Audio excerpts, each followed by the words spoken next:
Everyone to mentors 24 education.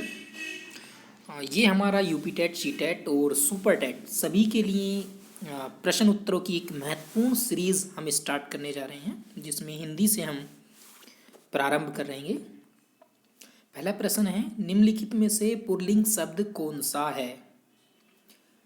तो option है नदी, पानी, इलायची, प्यास। पुल्लिंग शब्द बताना है तो आप इसमें ऐसे एक सेंटेंस बना के आप देख सकते हैं, जैसे नदी बह रही है, पानी बह रहा है, इलायची उग रही है, प्यास लग रही है। तो तीनों में आप देखिए, नदी बह रही है, इलायची उग रही है, प्यास लग रही है। पानी बह रही है ऐसे कह सकते हैं? नहीं, पानी बह रहा है। तो इससे हम पता लगा लेंगे कि पानी पुल्लिंग शब्द है, तो हमारा बी आंसर सही हो जाएगा।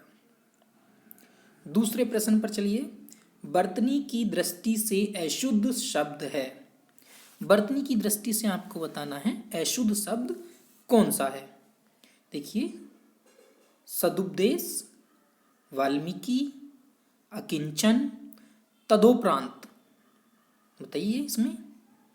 तो आप देख रहे होंगे, बर्तनी की दृष्टि से तदुपरांत होता है, तदोप्रांत नहीं होता है। तो बी हमारा रॉन्ग आंसर होगा।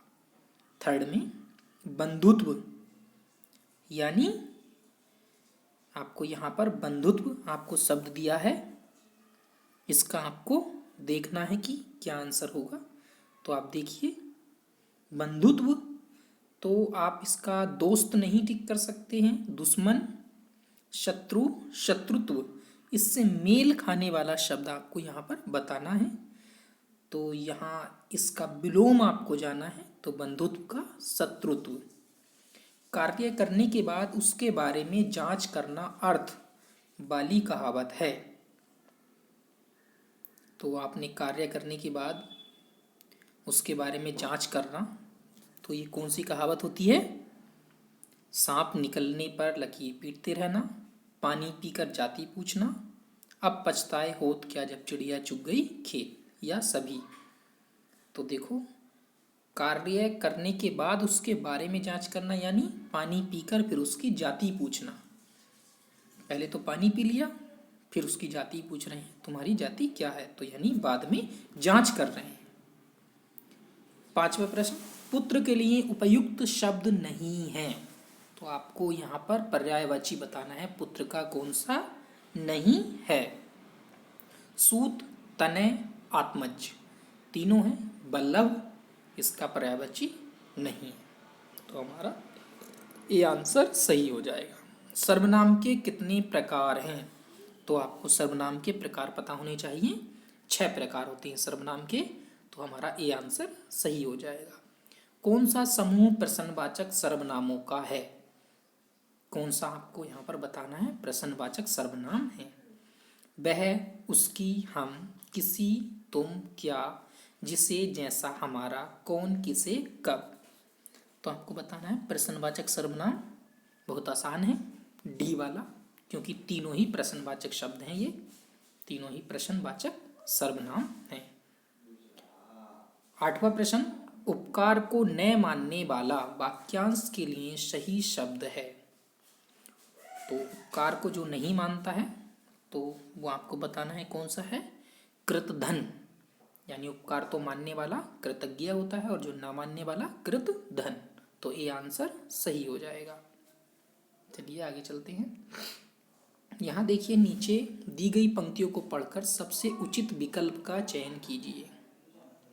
पूछो किसी भाग्यवादी से, यदि विधि अंक प्रबल है, पद पर क्यों देती न स्वयं, वसुधा निजी रतन उगल है। ये आपको पंक्तियां दी हैं, इससे फिर प्रश्न आपसे पूछे जाएंगे। कवि के अनुसार यदि भाग्य ही सब कुछ होता तो क्या होता। कवि ने यहाँ पर पंक्तियां दी थी, उसमें आपसे पूछा है अगर भाग्य ही सब कुछ होता तो क्या होता। रत्न मिल जाते, पैरों के नीचे वसुधा होती, धरती स्वयं ही रत्न रूपी संपत्ति उगल देती, रत्न स्वयं प्रकाशयुक्त हो उठते।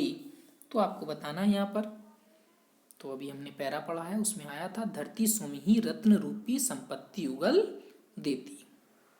चलिए 10वां प्रश्न है, तुकबंदी के कारण कौन सा शब्द बदले हुए रूप में प्रयुक्त हुआ है। तुकबंदी की गई है तो वो शब्द बदल गया है, आपको बताना है रतन, प्रबल, श्रम, उगल। तो कौन सा शब्द यहाँ पर बदल गया है तुकबंदी के कारण, ये आपको बताना है। तो देखिए कौन सा बदल गया है यहाँ पर, रतन। ठीक, तो ये बदल गया है शब्द। श्रम, उगल, प्रबल, रतन ये नहीं बन रहा है तुकबंदी इसमें। व्याकुल व्यथा मिटाने वाली में प्रयुक्त अलंकार है। व्याकुल व्यथा मिटाने वाली, यहाँ पर आपको अलंकार बताना है व्याकुल, तो इसमें अलंकार आप बताएंगे। तो आप देखिए जहाँ एक ही शब्द की बार बार एक ही वर्ण की, तो यहाँ व्या शुरू में आया व्याकुल में, फिर व्याथा में, तो ऐसे अलंकार अनुप्रास अलंकार होते हैं। सी आंसर सही है।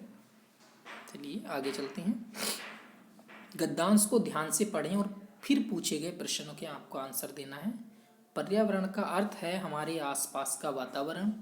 पर्यावरण में सभी सजीव तथा निर्जीव अवयवों के आदान प्रदान द्वारा एक साम्य अवस्था बनी रहती है, जिससे जीव जंतु तथा पौधे संतुलित विकास करते हैं। परंतु किसी भी कारणवश यदि पर्यावरण का एक घटक या अवयव कम या अधिक हो जाए, या कोई भी अन्य पदार्थ कम या अधिक मात्रा में प्रवेश कर जाए, तो पर्यावरण असंतुलित या दूषित हो जाता है। इसे पर्यावरण प्रदूषण कहा जाता है। गद्यांश का आपको शीर्षक देना है। सबसे पहले प्रश्न में पर्यावरण प्रदूषण, आसपास का वातावरण, संतुलित विकास, सजीव निर्जीव अवयव। तो आपने गद्यांश अभी देखा, उसके आधार पर आपको सही आंसर यहाँ पर बताना है। तो पहला ही आंसर हमारा करेक्ट है ए, पर्यावरण प्रदूषण। निर्जीव का अर्थ है नीर वाला जीव, जीवन रहित, निकट का जीवित या जीवित, यहाँ पर बताना है आपको निर्जीव का अर्थ। तो बहुत आसान है, आप आसानी से बता सकते हैं, जीवन रहित आंसर हो जाएगा बी। कन्नी काटना का क्या अर्थ है। कन्नी काटना, मौका देखना, कान काटना, या फिर बचकर निकलना, कानो कान खबर ना होना। बताइए, कन्नी काटना का क्या अर्थ होता है, यानी बचकर निकल जाना। अभी हमने देखा था कन्नी काटना यानी क्या, बचकर निकल जाना। सी आंसर सही होगा। कौन सा प्रयोग गलत है। कृपया शीघ्र उत्तर देने का कष्ट करें। कृपया शीघ्र उत्तर दें, कृपया करके शीघ्र उत्तर दें, कृपया शीघ्र उत्तर देने की कृपा करें। तो आपको बताना है कहाँ पर प्रयोग गलत किया गया है। तो आप बता सकते हैं यहाँ पर। तो सी वाला यहाँ पर शीघ्र का इसमें गलत प्रयोग हुआ है। कृपया करके शीघ्र उत्तर दें, नहीं, जिसमें गलत प्रयोग हुआ है कृपया शीघ्र उत्तर दें। पेड़ से पत्ता गिरता है वाक्य में पेड़ शब्द कारण है। आपको यहाँ पर कारक बताना है, कौन सा कारक है। तो कर्ता ने कर्म को कर्ण से संप्रदान के लिए अपदान से अलग होना। तो यहाँ पर आपको कारक बताना है, कौन सा है, कर्ण कारक होगा यहाँ पर बी आंसर। पा का उच्चारण स्थान है पा, तो आप बोलने में ही समझ रहे हैं, पा का उच्चारण स्थान ओष्ठ, ए आंसर सही होगा। ई स्वर है, ई आपका स्वर्ग है, कैसा स्वर है, दीर्घ स्वर है, आयुब्बा है, संयुक्त स्वर है, मूल स्वर है, आपको यहाँ पर बताना है। तो ई आपका मूल स्वर है ई। वर्णों का समूह कहलाता है। तो वर्णों के समूह को क्या कहते हैं, वर्णमाला, सी आंसर करेक्ट है। ज्ञा वर्ण किन वर्णों के संयोग से बना है। तो आप यहाँ पर देख रहे हैं ये किन वर्णों के संयोग से बना है ज्ञा, यहाँ पर आप देखिए, तो आप बहुत आसानी से बता सकते हैं। तो दो वर्ण मिलकर इसको बनाएंगे। तो पहले तो ये ऐसे वर्ण लिखा है ना, जा त्रा न, ऐसे नहीं लिखा जाएगा।